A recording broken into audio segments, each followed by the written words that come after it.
Olá, pessoal.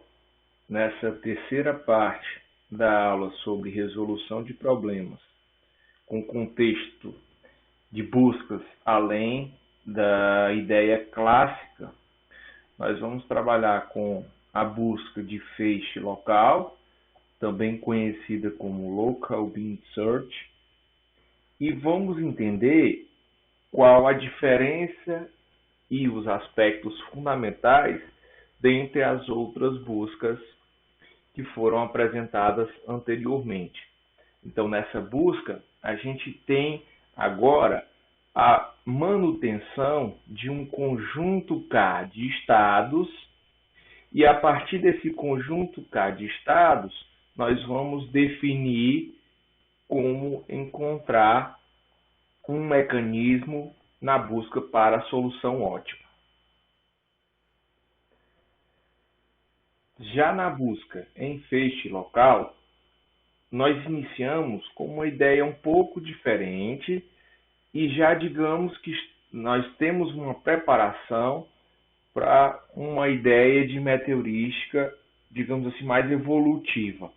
Então, se a gente perceber no Simulated Annealing e no Hill Climb, ou seja, na subida de encosta e no algoritmo da têmpera simulada, nós estávamos preocupados em escolher uma única solução e, a partir dessa solução, tentarmos encontrar uma melhoria, fundamentalmente em cada um com a sua estratégia, até encontrar o ótimo do nosso problema, a solução ótima do nosso problema. Em outras palavras, até que o teste objetivo seja validado. Na busca em feixe, ou na Bin Search, né, Local Bin Search, nós vamos começar com K estados gerados aleatoriamente. Então, esse meu K é um novo parâmetro de controle para organizar a minha solução inicial. Perceba que agora a minha solução inicial ela é um K1, K2, K3, que vai depender, logicamente, desse meu parâmetro K. Então, o que está acontecendo agora é que eu estou saindo de meteorísticas que tinham um aspecto individual, e quando eu falo individual em termos de solução, eu tinha uma solução e trabalhava a partir dessa solução, e estou passando a ter agora um conjunto de soluções para representar um instante na minha busca. Então, a minha busca em feixe local, ela representa um conjunto K, e esse meu conjunto K agora é, entre aspas, uma mini população de K soluções, tá? K indivíduos, digamos assim, né? Se a gente comparar uma solução igual a um indivíduo. Então, o que vai acontecer é que cada iteração do meu algoritmo eu vou gerar todos os sucessores de todos os K estados inicialmente gerados aleatoriamente. Então, cada passo, eu gero um sucessor para cada K, e assim eu vou fazendo até que algumas condições sejam pré-estabelecidas. A primeira delas é, se um dos sucessores que eu gerei já for o meu objetivo, o algoritmo vai parar, tá? Lembrando que nem todos os problemas eu tenho o meu objetivo bem definido. Portanto, em algum momento, esse critério de parada não pode ser escolhido para o meu problema. Tudo bem, mas caso contrário, se eu não sei quem é o meu objetivo, ou ainda se esse meu K passa no teste objetivo, eu não tenho como representar essa escolha. Então, na logística do meu algoritmo, nós vamos escolher os K melhores sucessores a partir da minha lista completa. Então, o que acontece? Eu tenho que manter uma lista dos sucessores e eu vou escolher esses K melhores sucessores a partir da lista completa. Um detalhe importante, escolher os K melhores sucessores me dá a ideia de um padrão elitista. Então, nessa explicação do feixe local que eu estou mostrando para vocês, ela usa a ideia do elitismo para a construção dos K novos elementos dentro do meu feixe local. Tá? Então, o que acontece é que eu posso ter variações, como eu falei para vocês, de todas as meteorísticas que eu estou apresentando. Então, outra estratégia que poderia ser utilizada seria escolher uma parcela dos K melhores sucessores e uma parcela dos K piores sucessores. Entretanto, como eu estou diante de uma busca em feixe local, essa característica do elitismo ela é fundamental para que eu tenha uma convergência mais rápida do meu algoritmo. E um detalhe importante é que isso não vai corresponder à execução de K reinícios em paralelo. Eu não estou fazendo reinícios, eu estou construindo os K melhores sucessores e permitindo que só os K estados agora são considerados como o meu estado global na minha busca atual. Né? Então, se eu der uma pausa no meu algoritmo em algum determinado momento, em algum t igual a 10, t igual a 20, t igual a 3, o meu estado, entre aspas, é o conjunto K de estados que está sendo considerado naquele momento. Então, se eu quiser parar e retornar a minha melhor solução num t igual a x igual a y, eu vou retornar o melhor estado dentre os meus K que estão naquele t supramencionado, tá? Então, anteriormente mencionado. A ideia básica do algoritmo de feixe local é essa. Nós vamos agora mostrar uma implementação, assim como fizemos para as outras meteorísticas, do problema das N-rainhas e ver como vai funcionar a sistemática desse algoritmo. Dessa forma, a nossa implementação para Local Bin Search recebe inicialmente o N, que vai dizer a quantidade de rainhas para o nosso problema, né? Por padrão, estamos trabalhando com 8 rainhas e, portanto, nosso N é igual a 8. O número máximo de iterações, que vai compor o nosso critério de parada, né? E o detalhe da quantidade K de estados. Lembrando que nós temos esse K como um parâmetro pré-estabelecido para o nosso algoritmo. Um detalhe importante é que esse K vai influenciar em 2 aspectos importantes.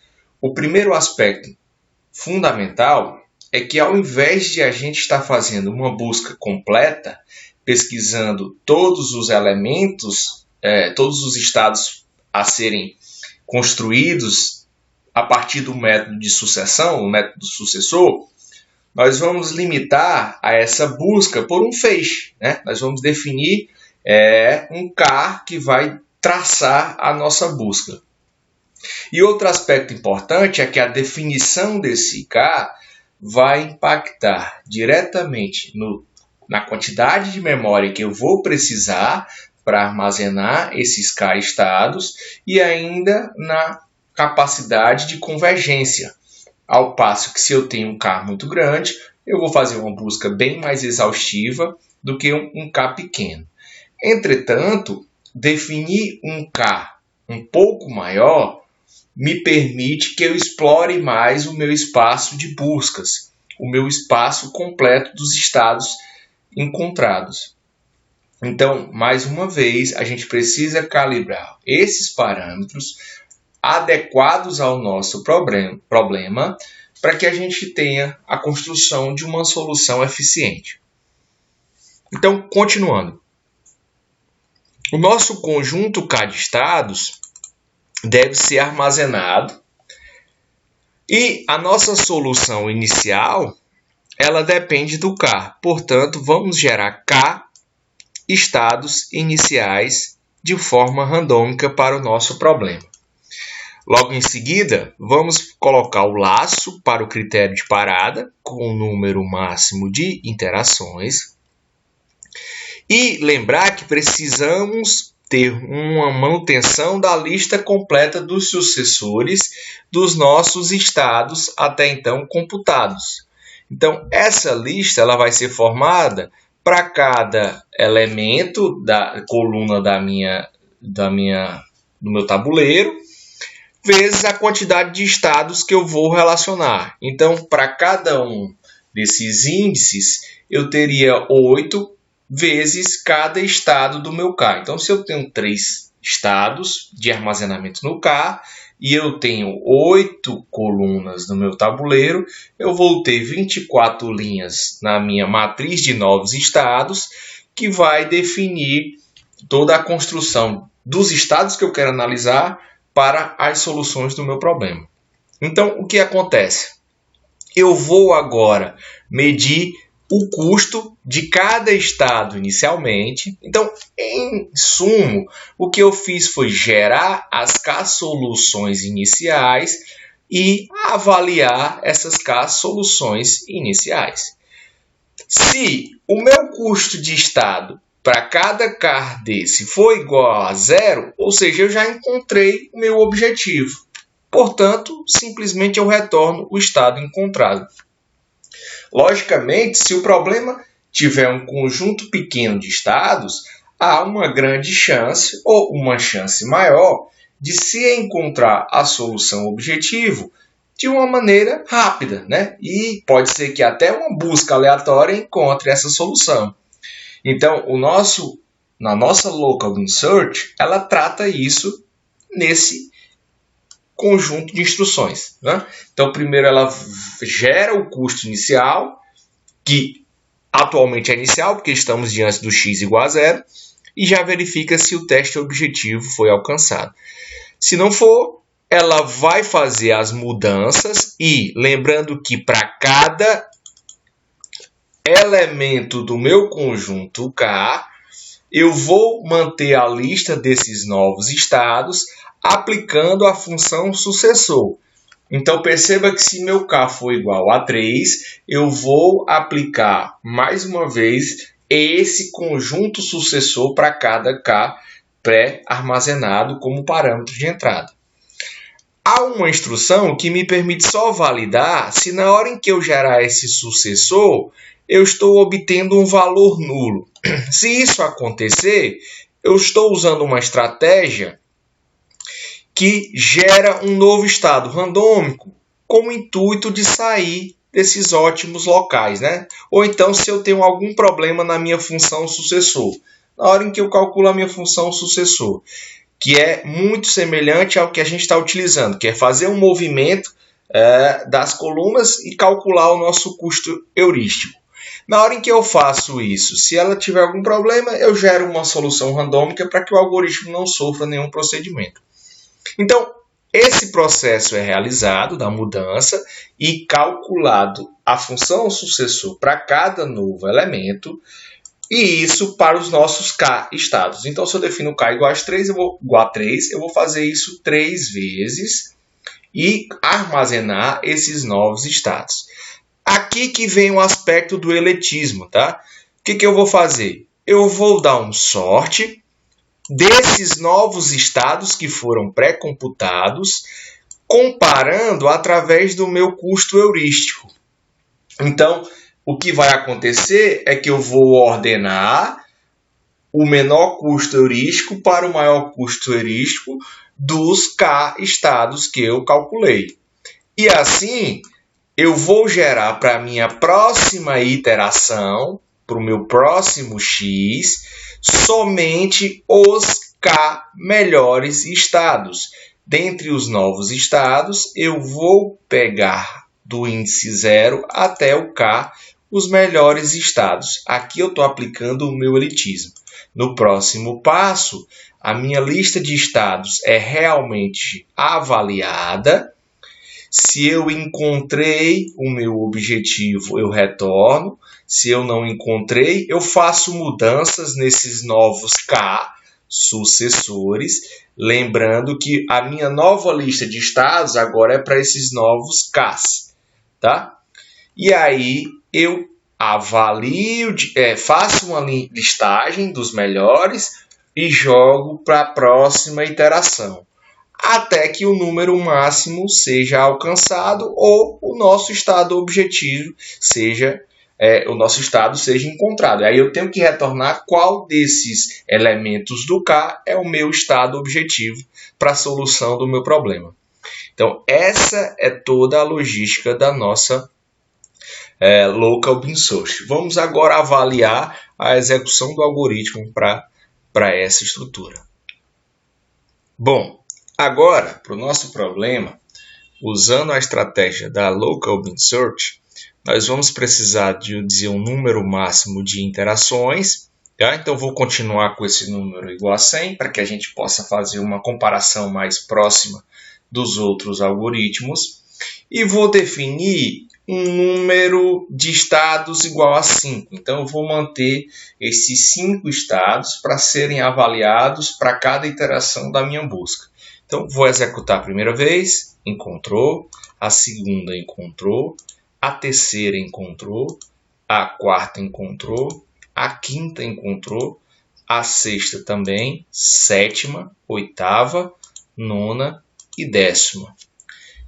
Legal, a gente conseguiu 100% dentro do número de 100 interações. Então, se a gente fizesse um comparativo para avaliar qual das metaheurísticas seria melhor para o problema das 8 rainhas, nós percebemos que, primeiro, o Hill Climb, para 100 interações, ele em algum momento falha na hora de encontrar a solução. O Simulated Annealing, se a gente definir 100, temos que passar alguns parâmetros mais próximos para estabelecer a condição de encontrar 100%. Então, 1, 2 já não encontrou, eu já tenho uma dificuldade maior para encontrar, apesar de ter uma quantidade de parâmetros maiores para calibrar. A Local Bin Search, eu defini o número máximo de 100 e para 5 estados no K, e ela consegue obter o resultado em todas as execuções que a gente fez até agora. Então, se eu diminuir esse número de estados para 2, vamos testar aqui, 1, 2, 3, ainda assim ele tem um resultado melhor do que as outras heurísticas que a gente está trabalhando. Perceba que agora, se eu definir o meu número de estados para 1, eu vou ficar com uma busca mais simples, né? Mas ainda assim ela consegue encontrar a partir da minha solução inicial heurística. Tá? Então, quanto maior o número de estados que eu definir, a busca vai ser melhor ainda, porque ela armazena um número maior de testes e alternativas para esse problema das 8 rainhas. Outra ideia interessante é que a gente possa fazer uma análise para um problema maior, em que eu tenho uma complexidade maior, por exemplo, 16 rainhas, 10 rainhas. Então eu já tenho uma complexidade maior e eu tenho um espaço de busca a ser explorado bem maior do que esse que a gente está trabalhando. Mas a nossa ideia inicial é só fazer um comparativo. Então, se eu fosse escolher uma metaheurística para trabalhar esse problema, à medida que eu fiz alguns testes, a Local Bin Search se portaria melhor do que as outras duas que a gente estudou anteriormente.